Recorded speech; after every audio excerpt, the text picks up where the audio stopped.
Bienvenue à toutes et à tous dans cette grande édition du journal sur nos antennes. Mesdames et messieurs, et bonsoir. Tout de suite, prenons les sommaires. Comment trouver une approche avec la population civile et les autorités provinciales pour rétablir la paix dans la partie est de la RDC? Bintou Keïta, représentante du secrétaire général des Nations Unies en RDC, est à Bunia en Ituri. Elle a pris langue avec les gouverneurs des provinces sur cette question. Les victimes des crimes graves commis au Kasaï sollicitent du gouvernement leur indemnisation et à la MONUSCO la création d'une journée leur consacrée. Le coup d'envoi de la première semaine des victimes de la région du Kasaï en RDC a été lancé à Kananga. Patrice Motsepe, milliardaire sud-africain, est élu président de la CAF à l'issue de la 43e Assemblée générale de cette organisation tenue à Rabat, au Maroc.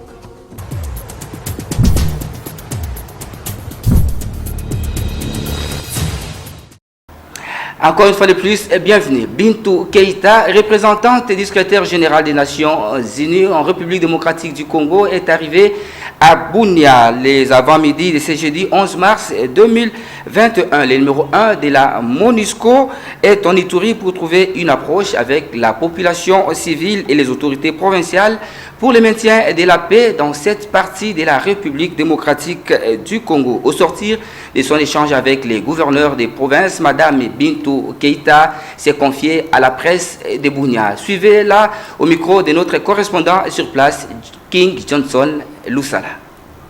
Je voulais être très vite, très proche de là où la situation est préoccupante.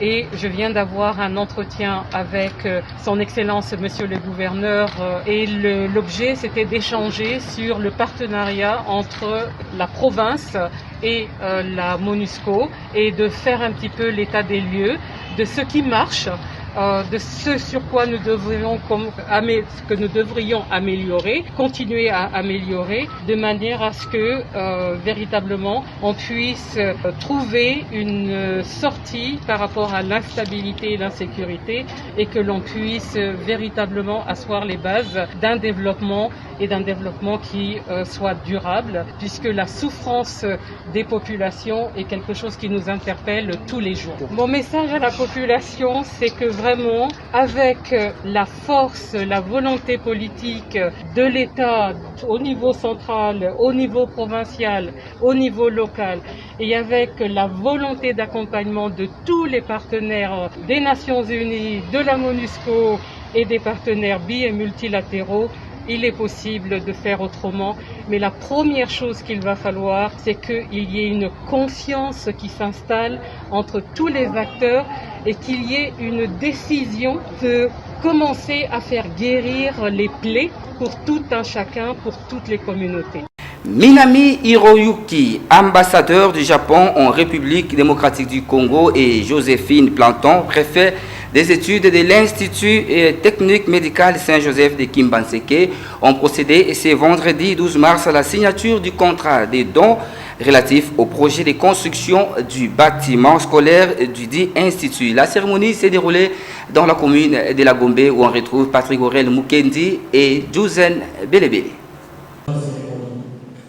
C'est l'ambassadeur du Japon en RD Congo, Minami Hiroyuki, et la révérende sœur Joséphine Planton, préfet de l'Institut technique médical Saint-Joseph et supérieur de la congrégation de sœurs de Saint-Joseph de Turin à Kinshasa, qui ont signé vendredi 12 mars sur le contrat de dons relatif au projet de construction du bâtiment scolaire du dit institut. Une émotion après cette rencontre.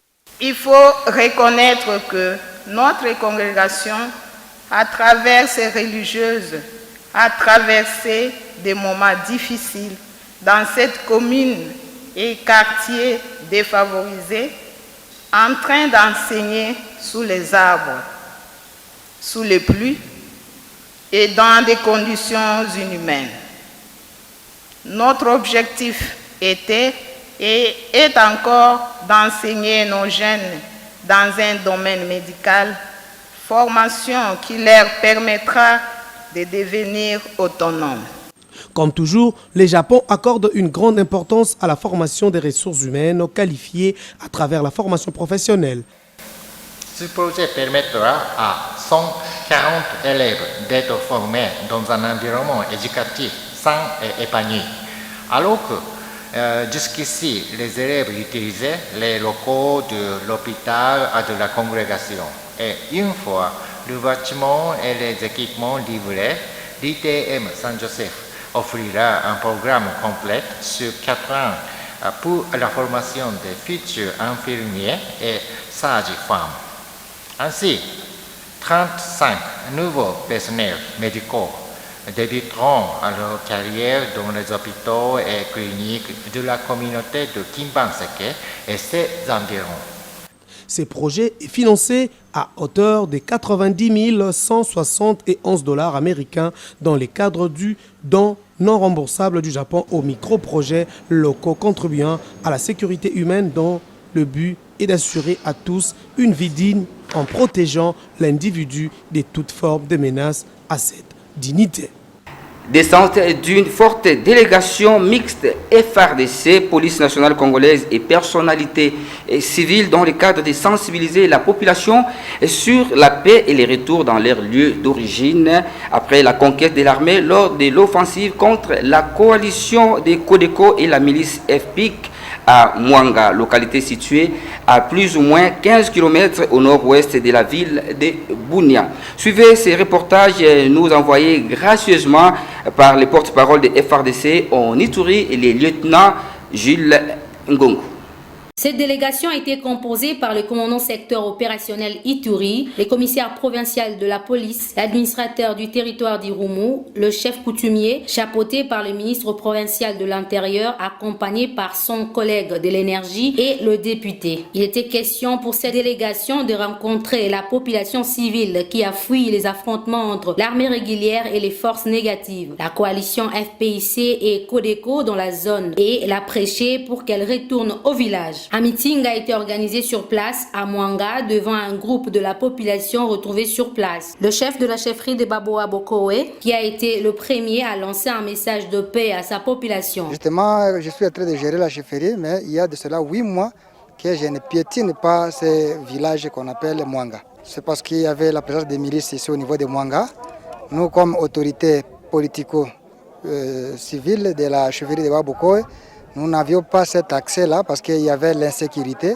Voilà, je suis maintenant ravi de joie parce qu'aujourd'hui j'ai pétiné Mwanga pour donner le message à ma population du village Mwanga. La population présente a exprimé sa volonté de revenir au village, mais exige une garantie sécuritaire et plaide pour une aide humanitaire.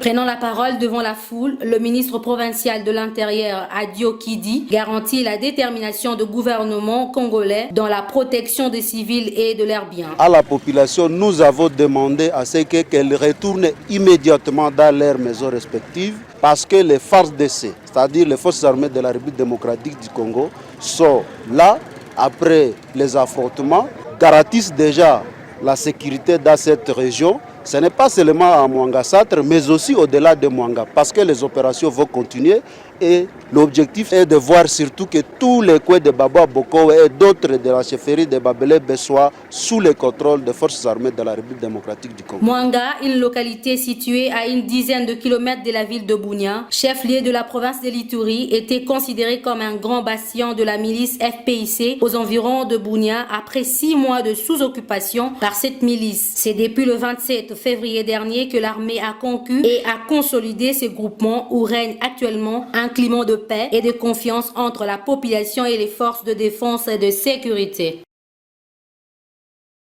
On va parler de ces coups d'envoi à Kananga de la première semaine des victimes de la région du Kasaï en République démocratique du Congo. Cette activité qui a réuni plus de 70 acteurs de la société civile a été organisé par la Société congolaise pour l'état des droits pendant 2 jours. Les participants ont formulé des recommandations afin que les victimes des crimes graves commis au Kasaï soient indemnisées. Suivez les reportages avec notre correspondant sur place, Solène Toumba Moufika.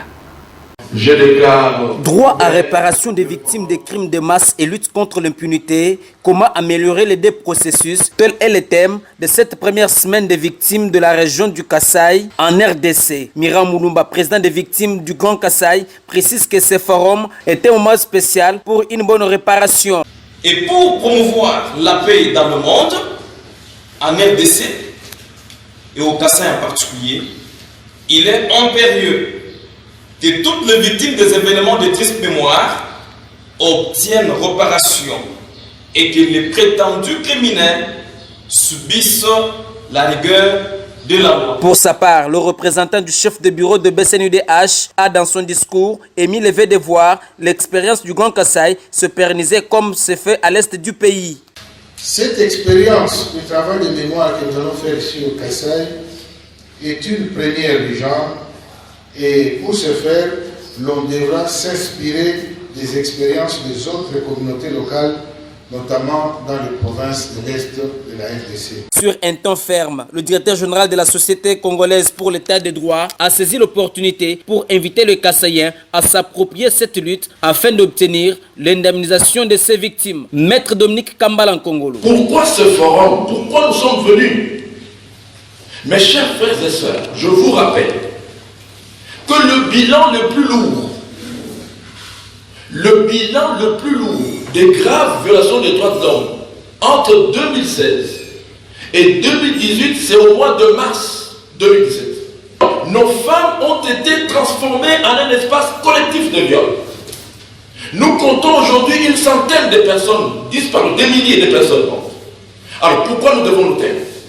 Il faut noter que cette première semaine a été précédée d'une messe de requiem, exposition photo et dépôt de gerbes de fleurs dans la commune de Langanza.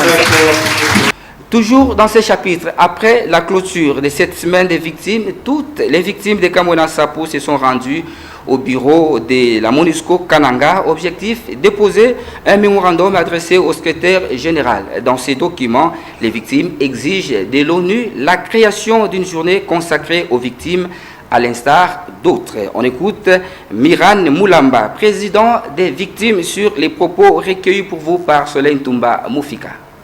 Nous, victimes de la région du Kasaï, venons par la présente attirer votre particulière attention sur le massacre, viol et pillage perpétrés dans la région du Grand Kasaï, en République démocratique du Congo, qui sont restés impunis jusqu'à ce jour sans que cela n'interpelle personne.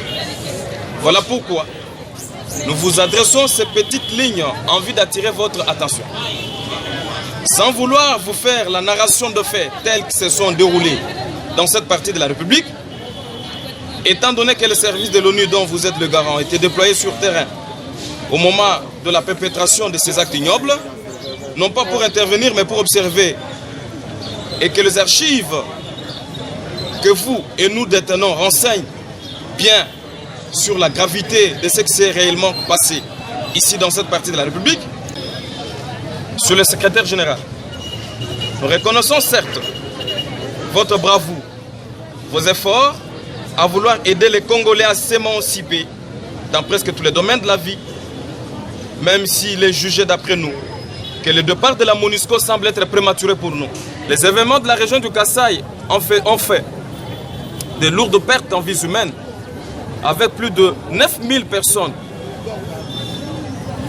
victimes de morts, de viols, et des milliers de jeunes, mineurs et des mamans, femmes mariées, pillage systématique, destruction de maisons. Nos cœurs saignent encore, tout en vous demandant d'arrêter une résolution consacrant une journée internationale de victimes de l'humanité. Au Premier ministre Sama Lukonde, de mettre au centre de son action la situation des victimes de la région du Kasaï. Nous allons parler maintenant de la célébration du mois de mars dédié à la femme. La notabilité de la ville de Mbandaka a écrit une lettre ouverte au président de la République Félix-Antoine Tshisekedi Tshilombo et au Premier ministre afin de tenir compte de la forte participation de la femme dans les futurs gouvernements. C'était à l'issue d'une réunion tenue le jeudi 11 mars à Mbandaka. Sur place, José Maza, au Soukouma. La notabilité de la ville de Mbandaka voudrait des actions concrètes pour appuyer la femme dans sa lutte définie par le leadership féminin pour un futur égalitaire dans le monde de la COVID-19 qui constitue le thème de l'année 2021. C'est dans cette optique que dans sa réunion de ce jeudi 11 mars, la notabilité de la ville de Mbandaka, conduite par le vieux Constant Mogbema Mobuka, a dans une lettre ouverte écrite au président de la République, Félix-Antoine Tshisekedi Tshilombo et le Premier ministre Jean-Michel Sama Lukonde Kyenge demandé qu'on tienne compte de la femme dans la composition du futur gouvernement. Il a dit à l'occasion de la commémoration du mois de mars, le mois dédié à la femme.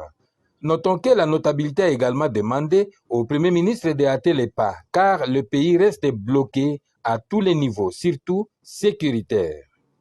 Parlons de la rubrique Actualité vue par les autres. Aujourd'hui, Caroline Loubala et Damien Maungu ont tendu leur micro à Merlin Follo, secrétaire des rédactions de la chaîne Direct TV. Selon lui, l'actualité est dominée entre autres par la démission de Matata Pogno du PPRD et du FCC. Suivez.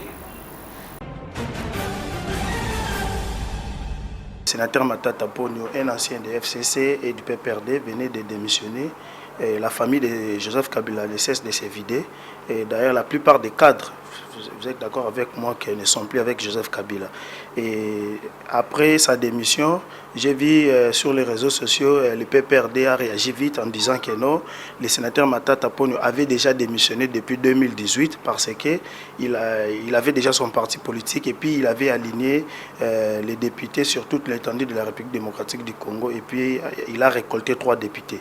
Vous savez, il y a aussi l'actualité concernant le chef de l'État venait de descendre au marché central pour faire un constat et je pense que selon ses dires, le chef de l'État, après avoir pris langue avec toutes les couches de la société ou avec les syndicalistes, le chef de l'État paraphrasé en disant que non, il avait déjà envoyé ses services et puis pourquoi les travaux traînaient. Moi je pense que c'est une bonne idée parce qu'il y a longtemps la population décriait comment est-ce que le chef de l'État peut tourner le dos comme ça à la population, étant donné que lui c'est un socialiste et il clamait haut et fort le peuple d'abord. Je pense que c'était aussi une raison valable pour le chef de l'État de s'imprégner un peu de la situation du marché central. Et moi, personnellement, à mon avis, je pense que c'est une bonne décision. On doit quand même essayer de reconstruire quand même cet endroit où nos mamans cherchent de l'argent. Donc je pense que les chefs de l'État et ensemble avec le gouverneur de la ville, ils ont tout intérêt de commencer rapidement les travaux et puis que les délais soient respectés et pour que quand même cet endroit de négoce puisse, et nos mamans et tous ceux qui vont là-bas puissent quand même regagner cet endroit. Ça sera aussi une bonne chose pour la population congolaise. Parlons sport dans ce journal. Patrice Motsepe est le nouveau président de la CAF. Le milliardaire sud-africain a été élu ce vendredi 12 mars par acclamation lors de la 43e Assemblée générale de la CAF organisée à Rabat au Maroc. Suivez.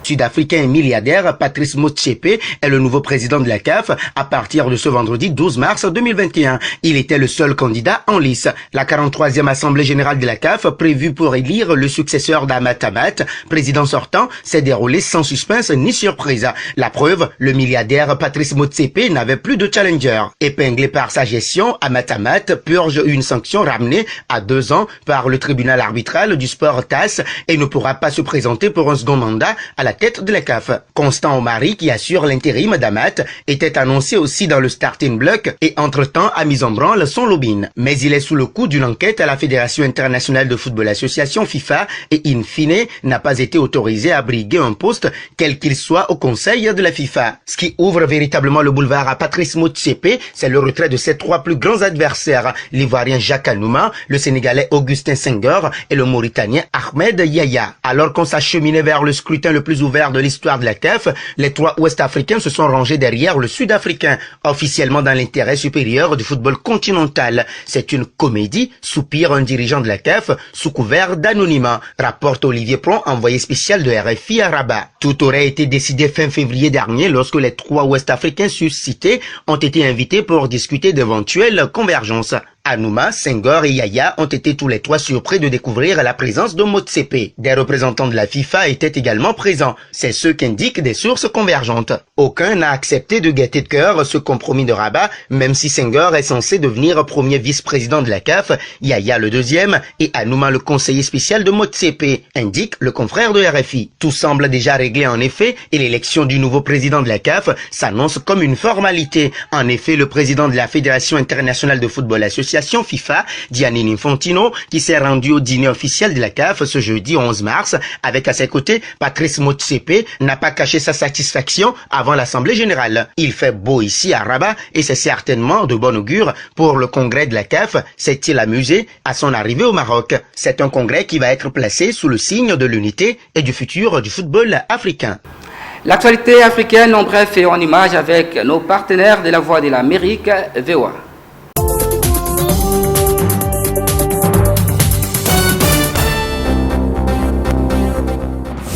Au Sénégal, le président Macky Sall a décrété un deuil national à la mémoire des défunts pour la journée de jeudi, après les manifestations qui ont fait au moins 5 morts.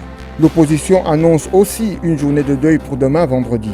Le M2D aussi a appelé à des manifestations pacifiques à Dakar et dans tout le pays samedi. Au Nigeria, au moins 31 personnes ont été tuées dans 3 attaques perpétrées mardi et mercredi par des groupes criminels dans le nord-ouest et le centre du Nigeria, ont affirmé jeudi des habitants. Le gouvernement du Maroc, premier pays producteur mondial de hashish, a validé jeudi un projet de loi légalisant le cannabis thérapeutique tout en maintenant l'interdiction de son usage récréatif, a-t-on appris de sources gouvernementales. Le texte doit encore être entériné par le Parlement. Les autorités de la région éthiopienne de l'Amara ont rejeté jeudi les accusations de nettoyage ethnique au Tigré, terme utilisé publiquement la veille pour la première fois par le secrétaire d'État américain Anthony Blinken. Jeudi, le porte-parole du gouvernement régional de l'Amara a qualifié ces propos de propagande.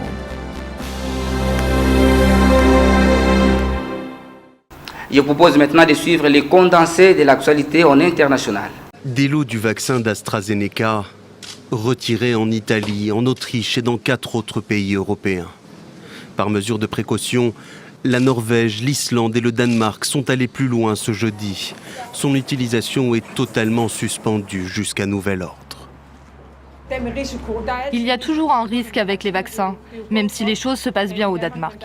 Celui d'AstraZeneca présente des risques et nous devons en savoir plus. Je pense que c'est l'approche à adopter. L'inquiétude a gagné l'Europe dès lundi, après le décès en Autriche d'une infirmière de 49 ans, des suites de problèmes de coagulation après avoir été vaccinée. Une vingtaine de cas de thrombose ont été signalés mardi pour plus de 3 millions de personnes ayant reçu le vaccin.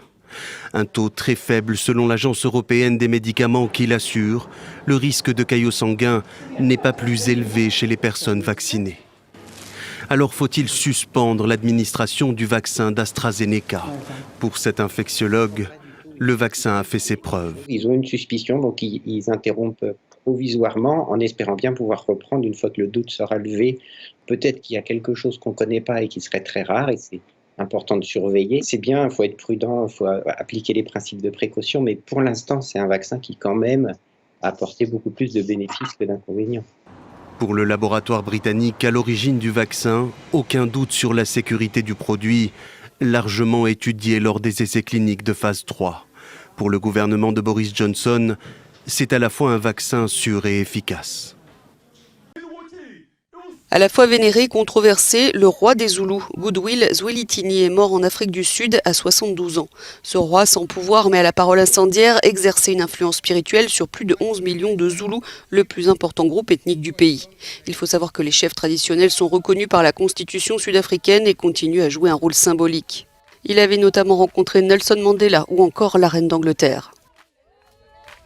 Mort à l'aube, le roi Zoulou avait été hospitalisé en février, souffrant de diabète. Il était un symbole important de l'histoire, de la culture et du patrimoine, a rapidement salué le président sud-africain Cyril Ramaphosa. Goodwill Zwelithini avait accédé au trône à l'âge de 23 ans à la mort de son père. Il était devenu le 8e roi zoulou en 1971, en plein régime de l'apartheid. En un demi-siècle de règne, il a réinstauré les danses des vierges et appelé à chasser du pays les immigrés, ses poux, ses fourmis, des remarques xénophobes qu'il avait multipliées ces dernières années. Et pour faire complet, nous vous proposons maintenant la revue de presse dans une sélection et un commentaire signé pour vous par Marie-Sylvie Fortuné Mboula.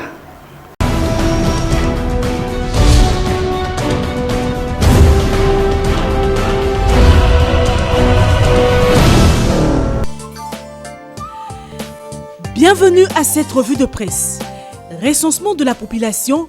Pour l'Office national d'identification de la population, la République démocratique du Congo devra débloquer 350 millions de dollars américains pour recenser la population.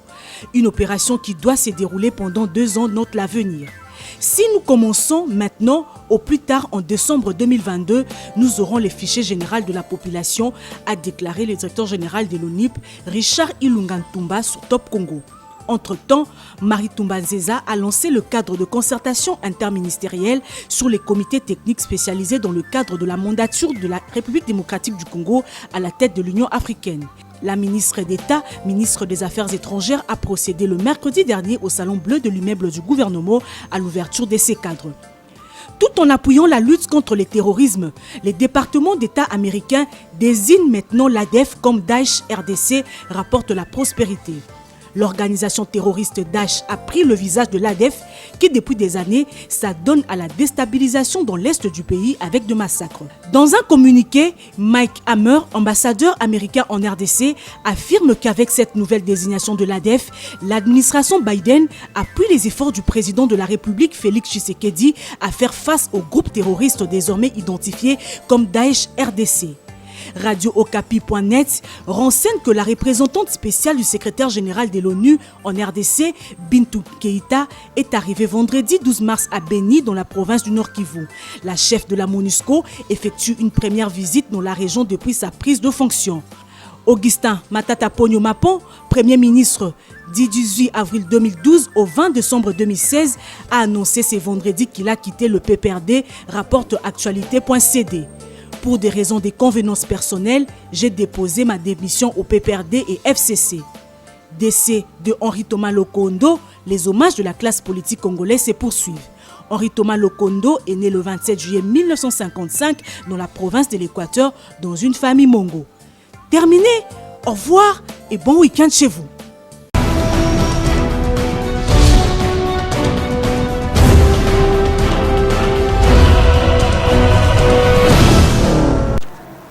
Mesdames et messieurs, c'est la fin de cette grande édition du journal. Merci à vous tous de l'avoir suivi. Mais avant de nous quitter, prenons les principales articulations.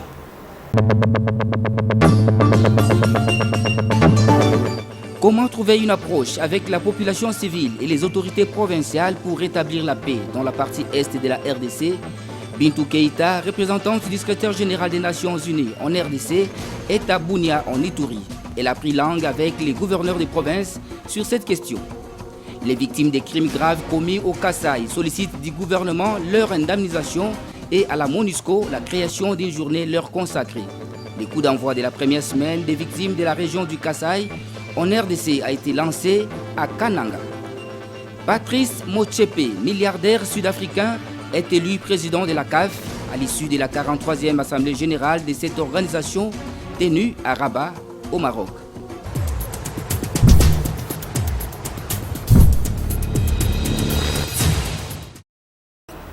Ce journal est complètement terminé. Merci à vous tous de l'avoir reçu chez vous et bon début de week-end à toutes et à tous.